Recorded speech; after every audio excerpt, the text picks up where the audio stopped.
This case should have ended with answers. Instead, it ended with a conviction. In America, that almost never happens. A man went to prison. A jury reached a verdict. A judge closed the file. But the girl at the center of the case? She was never found. No body. No confirmed crime scene. No proof she's even dead. Just a name on a missing persons list, and a conviction that still haunts investigators across multiple states. This is the case prosecutors said was solved, and the disappearance the FBI quietly never stopped watching. Before we continue, if you love real mystery stories that unravel layer by layer and expose what really hides behind closed doors, make sure to hit like and subscribe. It helps push stories like this to more people, and it keeps you from missing the next shocking update in this case. The town was Redwood Falls, Minnesota, one of those postcard-perfect Midwestern towns. Tree-lined streets, Friday night football, church on Sundays, the kind of place where parents felt safe sending their kids to school, especially Redwood Falls High School. That's where Daniel Harper worked.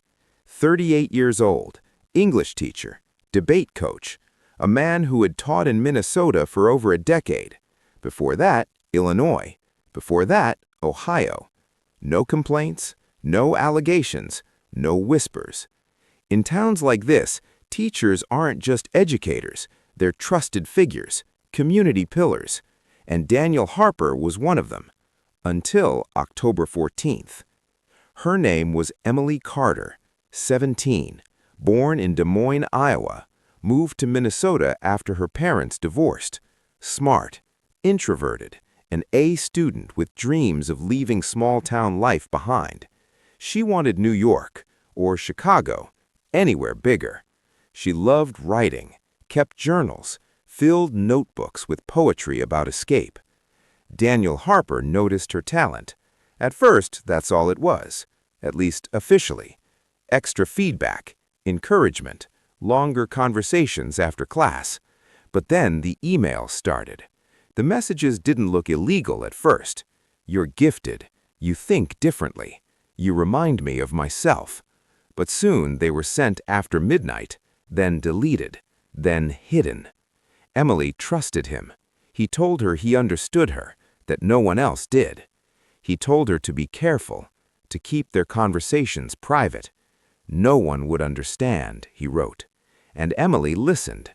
Friends noticed changes. She became withdrawn, nervous.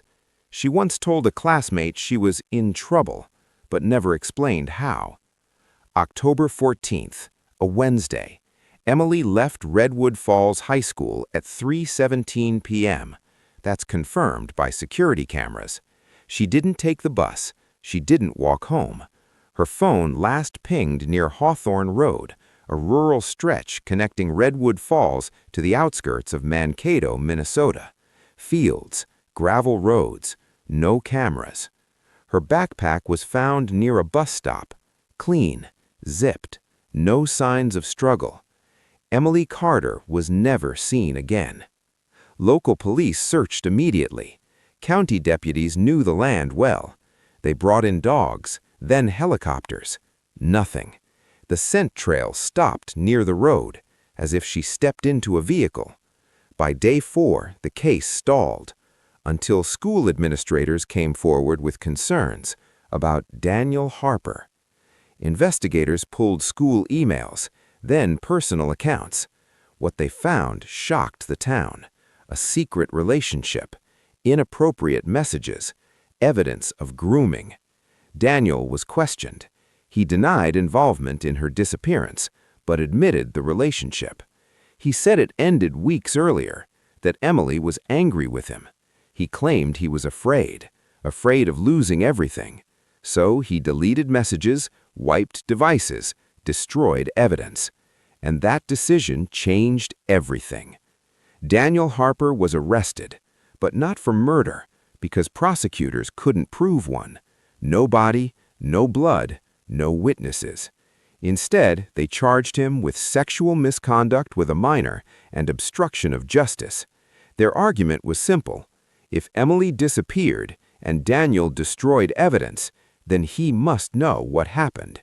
A Minnesota jury agreed. He was sentenced to 9 years. Emily Carter was still missing. Here's what never made sense. Daniel had an alibi.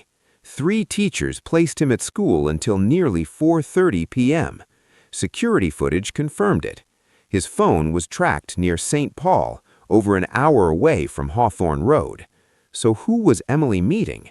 And why wasn't that question pushed harder? 6 months after sentencing, a librarian in Rochester, Minnesota, found something strange. A notebook hidden inside a returned book. Emily's handwriting, her journal. Inside were entries about fear, but not of Daniel. She wrote about someone else, someone older, someone powerful. One entry ended with a line that stopped investigators cold. "If I disappear, it wasn't him." The journal was logged into evidence and then quietly set aside. 2 years later, a truck driver from Sioux Falls, South Dakota came forward. He claimed he saw Emily get into a dark SUV near Hawthorne Road. The vehicle wasn't Daniel's, didn't match anything registered to him. The license plate was out of state, possibly Illinois, possibly Missouri. The tip came too late. The case was already closed. After Daniel's conviction, federal agencies quietly reviewed the file because Emily Carter's disappearance resembled others: young women, rural roads, Midwestern states, Minnesota, Iowa, Wisconsin, all unsolved, all involving secret meetings, and all containing one common detail: a name. That name appears once in Emily's journal, written lightly, then crossed out. A name linked to multiple missing persons cases across the Midwest, a name prosecutors never mentioned.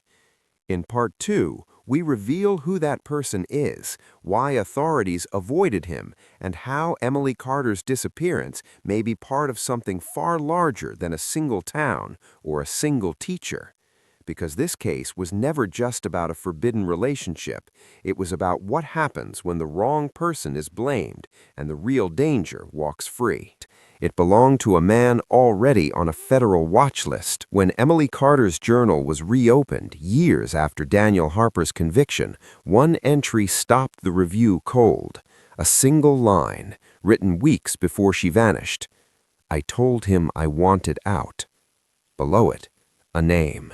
Crossed out once, not erased. Michael Rowe. Michael Rowe was not from Redwood Falls. He wasn't a teacher. He wasn't part of the school system at all. He was a regional youth outreach consultant. That's how he introduced himself. Rowe traveled across Minnesota, Iowa, and Wisconsin. He gave motivational talks, college prep seminars, life coaching sessions. He had access. He had credibility. And most importantly, he had no fixed address. Here's the part that never made the news. Michael Rowe had been questioned before. Not in Emily's case, in another one. A missing girl in La Crosse, Wisconsin, age 16, vanished after meeting someone she described as a mentor. Same pattern, same secrecy, same sudden silence. But there was never enough evidence. So Rowe walked when investigators cross-referenced Emily's phone records again. Using updated forensic tools unavailable at the time of trial, they found something new. A burner phone, purchased in Des Moines, Iowa, activated 3 weeks before Emily disappeared, deactivated the night she vanished. That burner phone had contacted only 2 numbers, Emily's phone and another burner.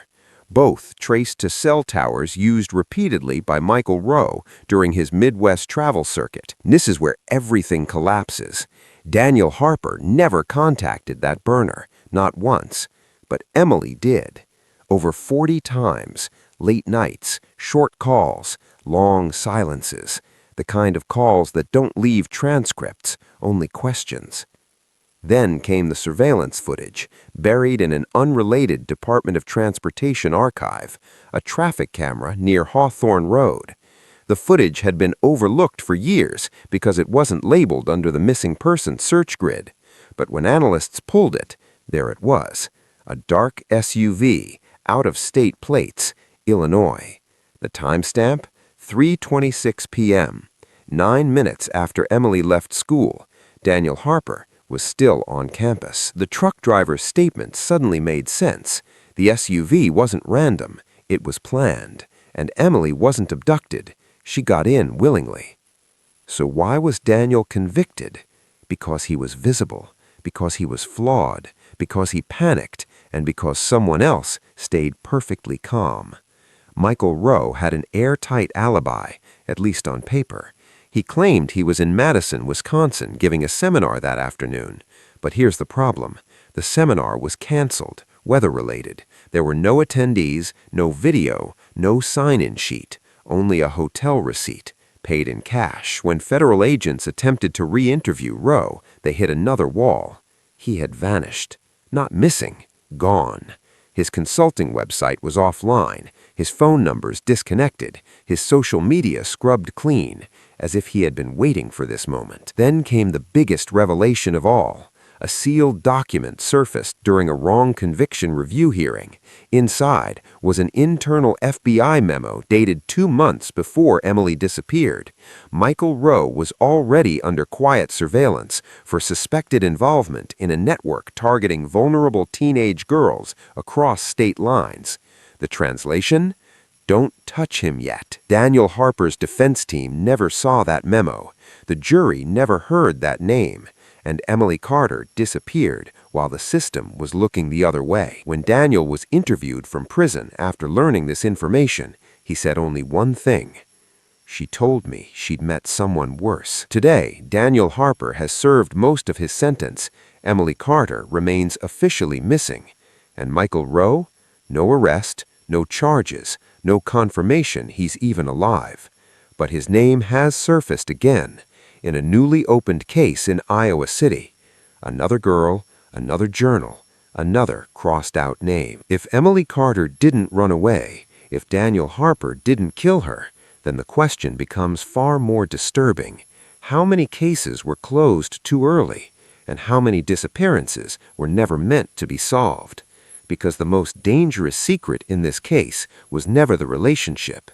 It was who the investigation was told to ignore. If this case has pulled you in and you want justice for Megan, don't leave without clicking like and subscribe. The next part of this investigation is coming, and you do not want to miss what comes next. Let me know in the comments, what do you think really happened to Megan? Do you believe she's still alive? And who do you think is lying? Ben, David Carter, or someone we haven't even uncovered yet? Your comments help this case and help this channel grow.